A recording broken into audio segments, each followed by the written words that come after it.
We'll come back to that conversation where we'll look at in the face of our limited resources and the fact that we don't have enough of these resources. What exactly can we do to attain the goal that we aim at? But we've been joined on the phone lines by an educationist, Mr. Nii Armah Addy. He is going to help us with this conversation. Let's pick his opinion on some of the issues we've raised so far right here on this platform. Good morning, sir, and welcome. Hello, good morning. Hello, can you hear me, sir?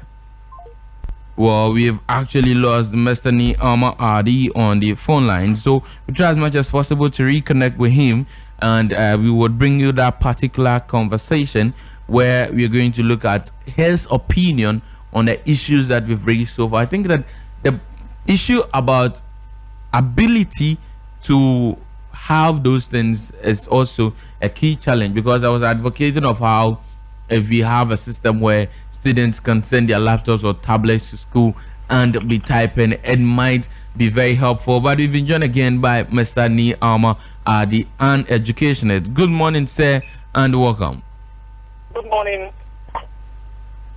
Well, let's begin on this note, sir. First and foremost, what do you make of the level of utilization of ICT in education, both in teaching and learning? Good. I must say that we have made a lot of progress as a country in ICT usage. That is not to mean that we are the levels that are expected, but you can say that an appreciable progress has been made in that direction. I mean, considering the various ICT tools for learning that we have. Well, to many, the challenge to ICT education in this country is the inability of the tools, and talk about the computers in some of these schools and everything. If I should pick your opinion on how adequately we can fund the provision of some of these tools to ensure that at least the average Ghanaian student will have access to some of these things, what would be your point? Good. I mean, if you want to compare to the advanced countries, then definitely you say that we are far behind, in the sense that, I mean, an advanced country, one student would have like 3 or 4 gadgets in hand. The personal computer, that's the desktop, it has the laptop, it has the iPad, and it has the mobile phone as well. So one person has 4 to use. Connectivity to ICT usage, which is internet, it's also very much affordable and at a high speed in that country. If you compare that to our situation here, where you have some schools with computer labs which are totally broken down, or where you have one person to 2 or 3 or 4 persons to one computer in a computer session. And even, quite unfortunately, there are places where computer ICT teaching are being done on the blackboard without the practical use of the computer. It's a problem. So you see, when you are comparing, then you say that we have not done much at all. But if you want to look at where we've come from and where we are now, then you say that we are making a certain progress. A certain progress in the sense that now telephone usage, which is one of the tools for ICT learning, is very high, to the extent that many have said that we have more mobile phones in the country than even the population itself. So you have each person that has, say, more than one mobile phone that can be used. But the extent to which we can use mobile phone as a tool for ICT education in our schools also remains a large argument which we're still battling. Okay, so the issues can be looked at in various angles. Well, but aside this also, for many, the conservative approaches to education in this country can be a key factor. And in this, the argument is very simple. One, since we still stick to very conservative approaches to teaching and learning, we don't see the need and the urge to provide some of these equipments. And aside that, also, it is really not helping us to effectively get what we need from ICT as far as education, that's teaching and learning, is concerned. Good. You see, it's got to do with priorities. Every country, every institution must have priorities. If we prioritize ourselves in order to put ICT as spent, as much as we're willing to apply the ICT tools to enhance education in this country, we have not really made it a premium factor. We've not made it a priority, a top most priority, for which reason we putting in so much investment. You get a point. At the industry level, you would expect that students are matured and therefore they should be able to own it for themselves. At some schools in some time past, when you enroll as a first year student, your enrollment package comes with a laptop. I don't know the extent to which this is being enforced, or how many schools are doing it, or the consistency of doing it. You see, so yes, to your point, we can say that we're not doing so much because we have not made it a number one priority.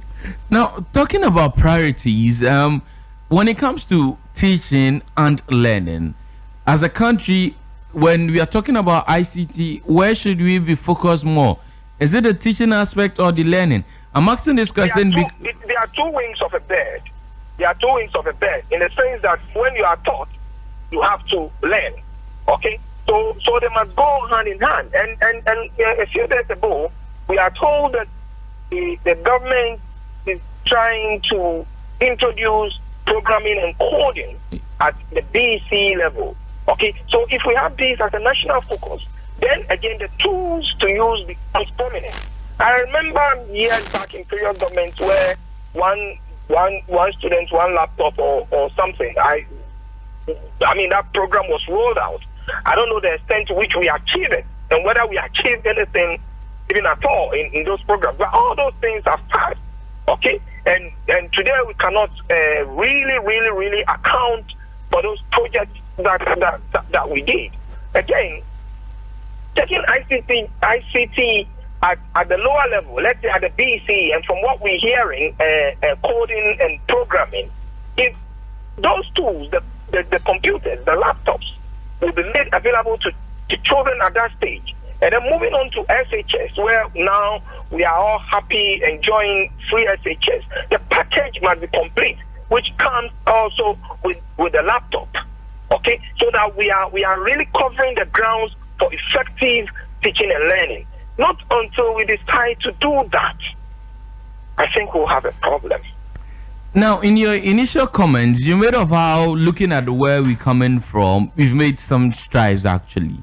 But do you think that with the strides that we've made, we've actually, to the maximum level or averagely, utilized the benefits that comes with the sort of strides that we've made? So, for instance, the mobile device now is used by many. But do you think that they use it for what that can largely be very beneficial? Yes. You see, when I said that we've made some progress in the past, because I mean at particular years in schools, in the life of second cycle schools, we know that computer labs were built, ICT clubs were formed in schools. So that was really a progress from where we were coming from. But now you would expect that those things should have been improved. Okay? But we're told some of the computer labs in some of the schools are broken down, there are no maintenance, ICT is still being taught on the blackboard. So yes, it's a situation of where we make some progress in terms of the intention and then the act of doing it and facing that intention. Then we step back again without maintaining those things, those tools, and adding on to them in order for us to reach the top. That is the problem that we have. And also too, when we talk about real progress, then you want to see it in the application and the lives of the learners in terms of how they use it at the workplace, how we use it for in the home, and then even how we use it on personal pages. That also, to some extent, is largely limited to the social media and also to the use of the computers that we have, rather than being for educational purposes. And if I say educational purpose, I'm talking about curriculum-based educational purposes, and for educational purposes which can be advanced into the workplace. Into the workplace, you see. So it's always a mishmash kind of thing where we make one step forward, which we are all happy, and then we make a step backward, and it seems like we're standing at the same place.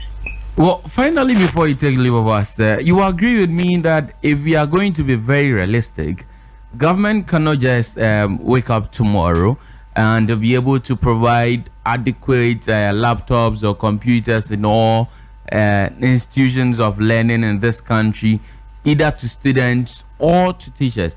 But in the interim, alternatively, what can we do as a people to ensure that we at least maximize the benefits that comes with ICT education in this country? And there are those who are already recommending that we have some sort of community ICT centers. Yes, all that are good. Community ICT centers are good, the extent to which we will be able to maintain them and get them running. It's also another factor. But you see, solving problems must be a focus base, and must be what the solution tends to benefit the country. Yes, government cannot wake up overnight and provide computers to all institutions, all students, and all teachers. But if we see it as a priority, if we see it as something that would speed up the growth of the country, then we will strategize. I mean, it's a project, and all projects have phases, okay? So that we don't do all overnight, but we can take it in various phases and give ourselves a time frame within which to achieve the desired result. And I think when we approach it that way, we'll be able to achieve something good. Well, thank you very much, sir, for your time with us this morning. So it's been our engagement with Mr. Nii Armah Addy. He is an educationist, and he's been sharing his thoughts with us right here this morning on this platform. To him, we've made some sort of